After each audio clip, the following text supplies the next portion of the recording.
चलो chapter number 4 national movements in India introduction during their stay in India Britishers became familiar with the political condition of India. हमने आगे के chapters में देखा था कि बहुत सारे अलग अलग जाति के लोग इंडिया में आकर बस गए, पर ब्रिटिशर्स ने क्या किया, अपनी सत्ता जमा के रख दी। तो इंडिया का पॉलिटिकल कंडीशन क्या है वो थोड़े टाइम में उन लोगों को सब कुछ पता चल गया और उन्हें पता चल गया कि इंडिया के हमारे जो राजा वगैरह थे वो एक दूसरे के साथ झगड़ने में या तो भोले बहुत थे कि वो उन लोगों की बातों में आ जाते थे और अपने राज्य का, अपने स्टेट का बहुत बड़ा हिस्सा उन्हें दे देते थे। तो इसी बात में धीरे धीरे करके उन लोगों ने पूरे इंडिया पर अपना हक जमा लिया। ठीक है, the British East India Company took advantage of the political disputes और internal weaknesses of India and from 1757 AD after creeping into Bengal to the uprising of 1857 AD it established its supremacy over India in its 100 years of rule। ठीक है, British मतलब England ने क्या किया, 1757 में वो India में आए, फिर वहां से उन लोगों ने इंडिया पर अपना रूल जमाना स्टार्ट किया। ठीक है, उन्हें क्या पता चल गया था कि इंडिया के लोगों को पॉलिटिक्स के बारे में इतना कुछ पता नहीं है और वो क्या करते हैं, इंटरनल वीकनेसेस, एक दूसरे के साथ राजाओं झगड़ा करते रहते हैं। फिर एक राजा का कोई क्या होता है, एक वीकनेस होती है कि जो चाहता है कि राजा अपनी गद्दी से निकल जाए और मैं वहां पे बैठ जाऊं। ठीक है, तो अंदर ही अंदर झगड़ा करवा के वो क्या करते थे, पूरा राज्य हथिया लेते थे। ठीक है, धीरे धीरे ये सब कुछ स्टार्ट कर उन्होंने 1757 से लेकर 1857 100 इयर्स के अंदर तो पूरे इंडिया को उन लोगों ने कवर कर लिया और पूरे इंडिया पर अपना रूल जमा दिया। ठीक है, in order to maintain this supremacy the English gradually developed a strong administrative structure in the country। ये जो उन्होंने अपना रूल जमाया था वो सुप्रीमसी वो मेंटेन करने के लिए उन्हें क्या करना था, इंग्लिश को पूरे कंट्री में फैलाना जरूरी था। ठीक है, and developed a strong administrative structure in the country. Administrative structure मतलब अपना जो गवर्नमेंट है उसे एकदम स्ट्रॉन्ग बनाकर इंडिया के कौन सी जगह पे क्या होने वाला है और क्या होगा वो सारा उन लोगों ने डिसाइड कर मतलब पहले से ही वो एकदम स्ट्रॉन्ग डिसीजन पावर मैनेजमेंट करते थे। ठीक है, through this administrative structure common laws, common administration and the legal system according to the British system came into existence। तो ब्रिटिश में जैसी सिस्टम थी उसी प्रकार के सारे लॉज, उसी प्रकार की सारी सिस्टम इंडिया में भी वो लोग क्या करने लगे, फॉलो करने लगे। बट दूसरा क्या था कि अपने लोगों को वो स्लेव की तरह नहीं रखते थे, जबकि इंडिया के लोगों को वो क्या करते थे, स्लेव की तरह, नौकरों की तरह ही ट्रीट करते थे। Yet the English residing in India established such laws and administration that England would get more benefits। ठीक है, हाँ, इंग्लैंड में जैसे थे वैसे ही रूल्स और लॉज लागू किए, पर इंडिया में क्या किया था, ऐसे उन लोगों ने लॉज लागू किए थे कि जिससे इंडिया को नहीं सिर्फ इंग्लैंड को ही सारे बेनिफिट्स हो, मतलब इंडिया के लोग सिर्फ इंग्लैंड के लिए ही काम करें। At the cost of India, they made England prosperous and exploited India the most। At the cost of India, India को कोस्ट पर रखकर उन्होंने इंग्लैंड को क्या किया, प्रॉस्परस किया और इंडिया को एक्सप्लॉइटेड इंडिया द मोस्ट। और जितना हो सके उतना इंडिया को क्या करते गए, वो पुअर बनाते गए। The great national uprising of 1857। अब ये जो हो रहा था ऑब्वियसली सारे लोग तो इसके सामने चुप रहेंगे नहीं, कभी ना कभी तो वो बोलेंगे ही ना इसके सामने। ठीक है, तो लोगों ने क्या किया, बोलना शुरू किया। सबसे पहला मूवमेंट क्या हुआ था 1857 में, the great national uprising of 1857। तब तक लोगों ने कुछ नहीं बोला था, देखते रहते थे, पर अब क्या हो गया कि पानी सर के ऊपर से जाने लगा था। मतलब कि अब लोगों को समझ में आ रहा था कि ये जो हो रहा है वो बहुत गलत हो रहा है और हमें अपने कंट्री को अपने हाथ में लेना पड़ेगा।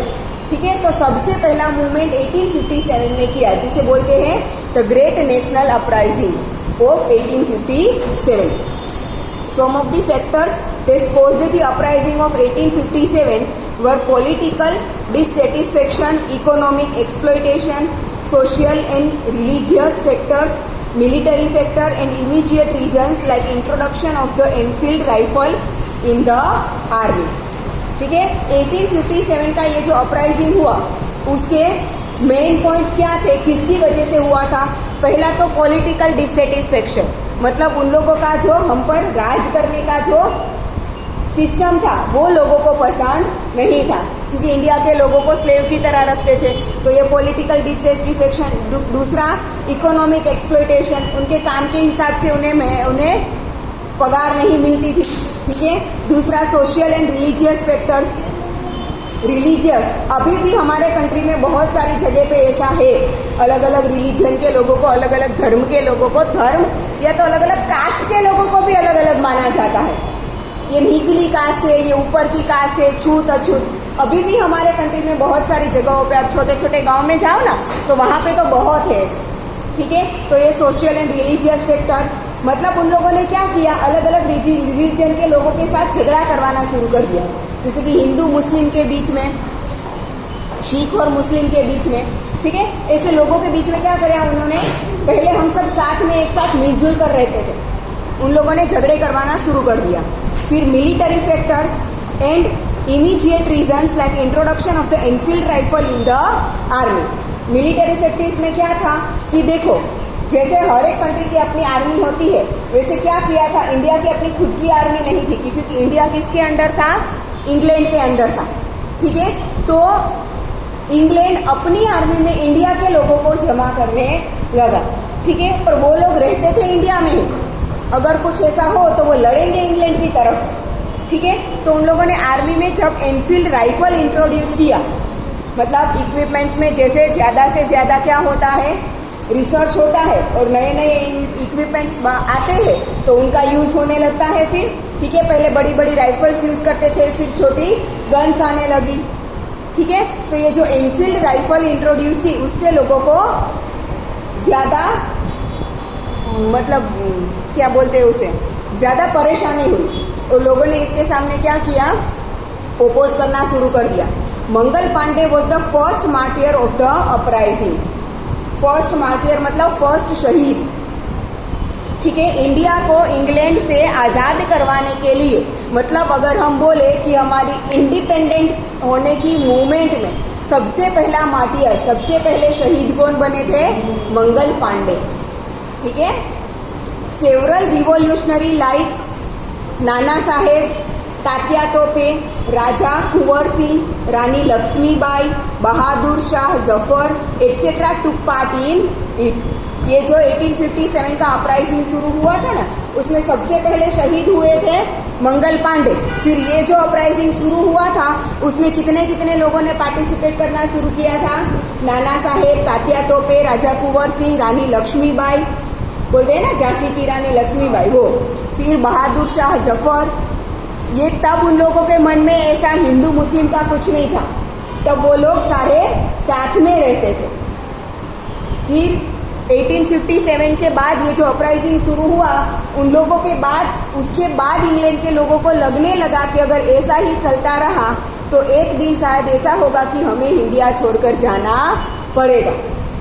तो वो ना हो, इसीलिए उन लोगों ने अलग अलग रिलीजन के लोगों के बीच में झगड़ा करवाना शुरू कर दिया कि वो लोग इसी में फंसे रहेंगे तो हमारे तरफ ध्यान नहीं देंगे। उसके बाद ये सब कुछ स्टार्ट हुआ है। तब तक तो हिंदू हो या मुस्लिम हो, कोई भी रिलीजन हो, सारे लोग एक साथ ही रहते थे, किसी को किसी से कोई प्रॉब्लम नहीं थी ना।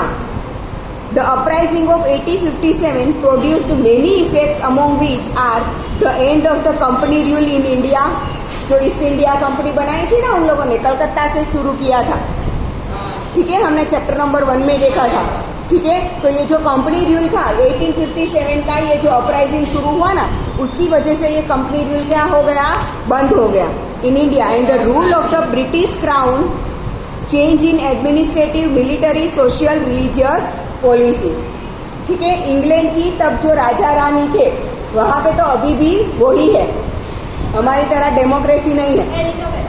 हाँ, तो ये जो राजा रानी थे उन लोगों ने क्या किया था कि हम यहाँ पे इंग्लैंड संभालते हैं, आपको इंडिया संभालना है, बट एक ईस्ट इंडिया कंपनी उन लोगों ने शुरू की थी। ठीक है, वो लोग वहां पर से इंडिया में कोई दखलगिरी नहीं कर रहे थे। ठीक है, ईस्ट इंडिया कंपनी जैसे चाहे वैसे चला रही थी इंडिया को। ठीक है, पर ये 1857 का जो अपराइजिंग शुरू हुआ उसके बाद उन लोगों को लगा कि अगर यही चलता रहा तो इंडिया हमारे हाथों से निकल जाएगा, तो उन लोगों ने कंपनी रूल वहीं से बंद कर दिया और इंडिया को अपनी गवर्नमेंट के अंदर ले लिया। ठीक है, now the reasons responsible for the failure of the 1857 uprising are the beginning of the uprising before the planned time, lack of central leadership, insufficient and unsophisticated weapons, importance of self-centered interest, then nationalism amongst revolutionaries, lack of suitable and organized leadership, etc. You have already studied this in detail in the previous class. मतलब आगे के chapters में हमने देखा था। देखो 1857 का जो अपराइजिंग है वो फेल क्यों हुआ, तभी हमें आज़ादी क्यों नहीं मिली, वो फेल क्यों हुआ, उसके बहुत सारे रीजंस है। सबसे पहला है कि uprising before the planned time, शुरू किए पहले कोई प्लानिंग अच्छे से नहीं की थी।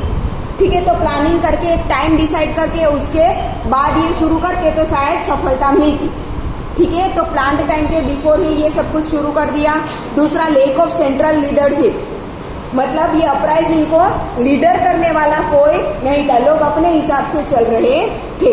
इनसफिशिएंट एंड इनसोफिस्टिकेटेड वेपन्स, इंडिया के लोगों के पास ऐसे जैसे इंग्लैंड के पास बड़े बड़े वेपन्स थे वैसे सोफिस्टिकेटेड और सफिशिएंट मतलब पूरे चाहिए उतने वेपन्स नहीं थे। Importance of self centred interest, importance of self centred interest, uprising में भी लोग ऐसा सोच रहे थे कि जीतने के बाद हम ये कर लेंगे, ये मेरा हो जाएगा। अभी लोग सेल्फ सेंटर्ड ही थे, पूरे कंट्री को साथ में लेकर नहीं चल रहे थे। मतलब राजा महाराजा लोग अगर जीत गए तो ये मेरा स्टेट होगा, मैं ये करूंगा, मैं इतनी जगह को अपने अंदर ला लूंगा। ठीक है, यही चल रहा था। फिर है नेशनलिज्म अमोंगस्ट रिवोल्यूशनरीज, अलग अलग रिवोल्यूशनरी एक्शंस होने लगी, मतलब अलग अलग टीम बनने लगी। ठीक है, फिर lack of suitable and organised leadership. Now boycott and indigenous movement, उसके बाद की दूसरी movement boycott and indigenous movement. Boycott मतलब इंग्लैंड की चीजों को बॉयकॉट कर दो। ठीक है, boycott and indigenous movement along with Bang Bhang movement. Bang Bhang movement 1905 was one of the important events of the Indian national movement।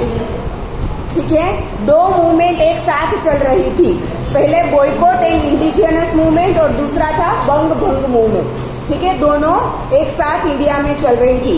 Because of the divide and rule policy as a result of the Britishers Machiavellian policies, boycott and indigenous movement got an impetus. England के लोग Britishers थे जो थे वो कौन से rule पर हम पर राज कर रहे थे, divide and rule. Divide and rule मतलब सारे स्टेट्स को, सारे राजाओं को एक दूसरे से डिवाइड कर दो फिर रूल करो। ठीक है, एक दूसरे के बीच में झगड़ा कर दो। उनका एक साथ होना इन लोगों के लिए क्या था, प्रॉब्लम थी। ठीक है, इसलिए वो लोग क्या कर रहे थे, उन्हें डिवाइड कर रहे थे, फिर इंडिया पर रूलिंग करो।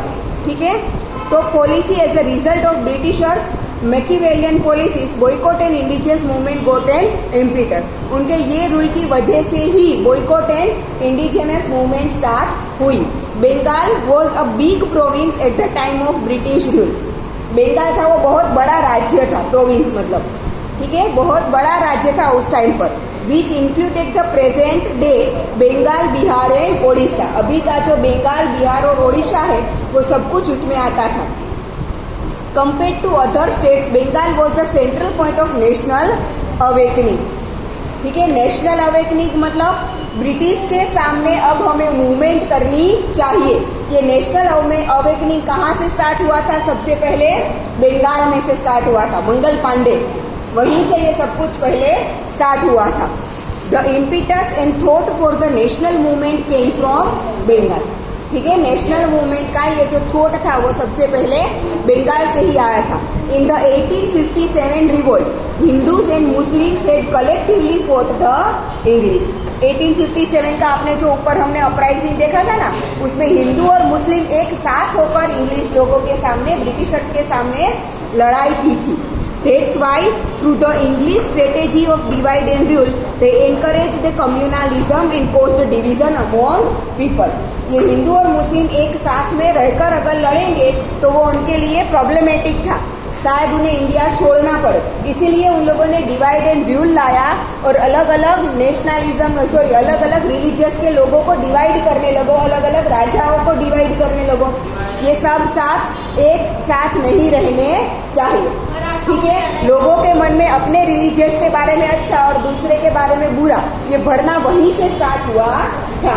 ठीक है, नाउ वाइसरॉय कर्जन 1899 से 1905 तक divided the West Bengal province into East Bengal and West Bengal. ठीक है, तब का जो वाइसरॉय था कर्जन 1899 से 1905 तक जो वाइसरॉय था उसने क्या किया, जो बड़ा सा बंगाल था उसे दो पार्ट में डिवाइड कर दिया, East Bengal and West Bengal. East Bengal अभी, वेस्ट बंगाल अभी इंडिया में है, ईस्ट बंगाल क्या बन गया है, Bangladesh. In the name of bringing about administrative efficiency, उसने क्या किया, क्या नाम दिया कि अगर दो टुकड़े छोटे छोटे हो जाएंगे तो एडमिनिस्ट्रेटिव इफिशियंसी मतलब जो काम है वो छोटी छोटी जगहों में बहुत कम हो जाएगा और इजीली हो पाएगा। इसके नाम पर इफिशिएंटली काम होगा, अच्छे से काम होगा, इसके नाम पर उसने बंगाल को क्या कर दिया, डिवाइड कर दिया। There was a strong opposition to the division of Bengal, पर हमारे इंडिया के लोग बंगाल का डिवीजन करना नहीं चाहते थे, इसलिए कि उन लोगों ने स्ट्रॉन्ग ओपोज किया। When Bengal was divided on 16th October 1905, the whole Bengal observed the day as National Mourning Day.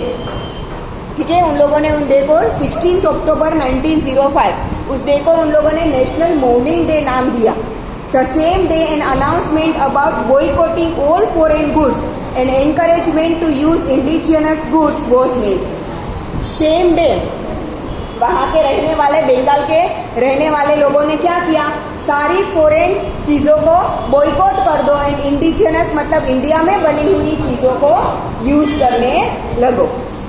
Not merely Bengalis, but the other Indians also began to believe that this division had been done to curtail the vociferous feeling of nationalism that was catching up in India. सिर्फ बंगाल के लोग नहीं, पूरे India के लोग को समझ में आ गया था कि बंगाल का ये जो डिवीजन हुआ है ना, वो कोई अच्छी चीज के लिए नहीं हुआ है। इंडिया को लोगों, अलग अलग रिलीजियस के लोगों में डिवाइड करने के लिए, उन लोगों के बीच में झगड़ा करने के लिए ये सब कुछ स्टार्ट किया गया है। That day Hindus and Muslims tied rakis to each other in the entire Bengal to express their unity. ठीक है, इन ब्रिटिशर्स की जो मान्यता थी कि अगर इन लोगों के बीच में रिलीजियस के बारे में झगड़ा करवा दे, बंगाल को डिवाइड करवा दे, तो शायद हमारी सत्ता पावरफुल हो जाएगी। बट उनके विरोध में बंगाल में रहने वाले हिंदूज और मुस्लिम्स ने क्या किया, एक दूसरे को राखी बांधी और अपनी यूनिटी दिखाई। This movement had 3 major characteristics. First, adopt indigenous products, that is swadeshi. ठीक है, ये मूवमेंट की 3 मेन कैरेक्टरिस्टिक्स थी। लोग स्वदेशी चीज अपनाने लगे थे, बॉयकॉट फॉरेन गुड्स, फॉरेन की चीजों को बॉयकॉट करने लगे थे। Adopt national education, national education को अडॉप्ट करना मतलब कि जब तक इंग्लिश लोग, ब्रिटिशर्स इंडिया में नहीं आए थे ना, तब तक लोग संस्कृत भाषा, मैथमेटिक्स, वैदिक मैथमेटिक्स, हमारी नालंदा, तक्षशिला, ये जो महाविद्यालय थी मतलब यूनिवर्सिटीज कि उसमें जो हमारा नेशनल एजुकेशन, इंडिया का जो एजुकेशन था वो लोग फिर से लाना चाहते थे। ब्रिटिशर्स ने 100 इयर्स में जो एजुकेशन यहाँ पे लाया था वो नहीं। India benefited a lot due to this swadeshi movement, while the English industry was badly affected due to the boycott of foreign goods. ये जो आया था इंडिजिनस गुड यूज करो, मतलब स्वदेशी यूज करो, इसकी वजह से इंडिया को बहुत सारा बेनिफिट हुआ था। और इंग्लिश फैक्ट्रीज थी जो इंग्लैंड की फैक्ट्रीज, सब लोगों ने फॉरेन गुड्स को क्या किया था, बॉयकॉट किया था, इसलिए उन्हें बहुत नुकसान होने लगा था। The cloth coming from Manchester stopped. Manchester England का एक पार्ट है, वहां से जो क्लॉथ आने लगा आता था वो स्टॉप हो गया क्योंकि लोग बाहर की चीजें नहीं लेते थे। Sugar, shoes, cigarettes, tobacco, etc. imported from England also reduced and the sale of cloth made in India increased. Sugar, cigarette, shoes जो इंग्लैंड से आता था वो भी लोगों ने बॉयकॉट करना शुरू कर दिया। और क्या क्लॉथ यूज करने लगे, इंडिया में जो बनते थे वो। जब तक ब्रिटिशर्स इंडिया में नहीं आए थे ना, तब तक शुगर के बारे में लोगों को पता भी नहीं था। मीठे में वो लोग साकर ना टुकड़ा जो मोटा मोटा है ने, साकर जे पेली क्रिस्टल शुगर आवे छे એને मोटी मोटी जो साकर है ने, वो साकर यूज करते थे और गुड़ यूज करते थे, जगरी हमारे लोग, ठीक है। फिर ये जो सॉल्ट हम रेगुलर यूज करते हैं ना, वो सॉल्ट भी, उसके बारे में भी लोगों को तब तक पता नहीं था क्योंकि हम रॉक सॉल्ट यूज करते थे। सिंधव नमक वो यूज करते थे, ठीक है ना। Factories for making indigenous goods were started. स्वदेशी चीजें बनाने के लिए नई नई फैक्ट्रीज बनने लगी। The effect of the movement was felt in other provinces of India like Punjab, Uttar Pradesh, Madhya Pradesh, Mumbai, Madras etcetera besides Bengal. ये मूवमेंट जो बंगाल से स्टार्ट हुई थी ना, वो फिर स्प्रेड होकर अलग अलग स्टेट्स में आगे बढ़ने लगी। बंगाल के साथ साथ पंजाब, उत्तर प्रदेश, मध्य प्रदेश, मुंबई, मद्रास, सब जगह पे ये स्टार्ट होने लगी। हाँ, और उसी टाइम तब गुजरात नाम का कोई स्टेट नहीं था। महाराष्ट्र और गुजरात मिक्स थे और उसका नाम क्या था, नहीं, मुंबई के आगे कोई वर्ड था, मुंबई उसके आगे एक वर्ड था,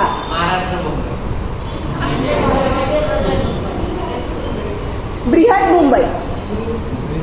महाराष्ट्र और गुजरात एक साथ बृहद मुंबई के नाम से जाने जाते थे।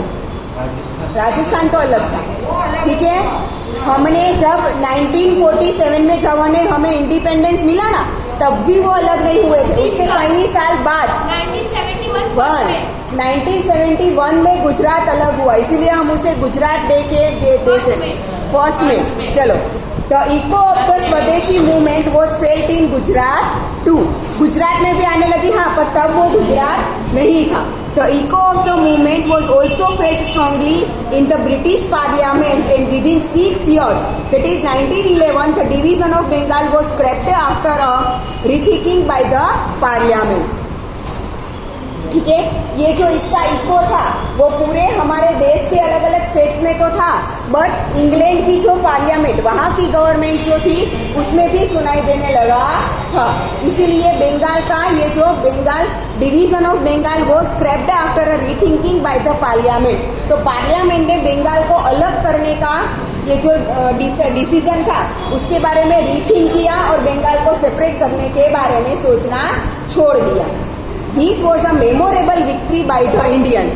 बंगाल 2 पार्ट में डिवाइड नहीं हुआ, वो इंडिया के लिए एक मेमोरेबल विक्ट्री थी। A victory of the relentless united efforts. Relentless मतलब बिना थके लोगों का एक साथ मिलकर एफर्ट्स करने का ये क्या था, एक बहुत बड़ा हमारी जीत थी। This was a noteworthy victory of the new awakening against the English rule. Noteworthy मतलब नोट करने लायक, शाबाशी देने के लायक एक हमारी इंडिया की वो विक्ट्री थी इंग्लिश रूल के खिलाफ। फिर है मुस्लिम लीग, उसके बारे में हम नेक्स्ट लेक्चर में देखेंगे। आज यहाँ तक रखते हैं।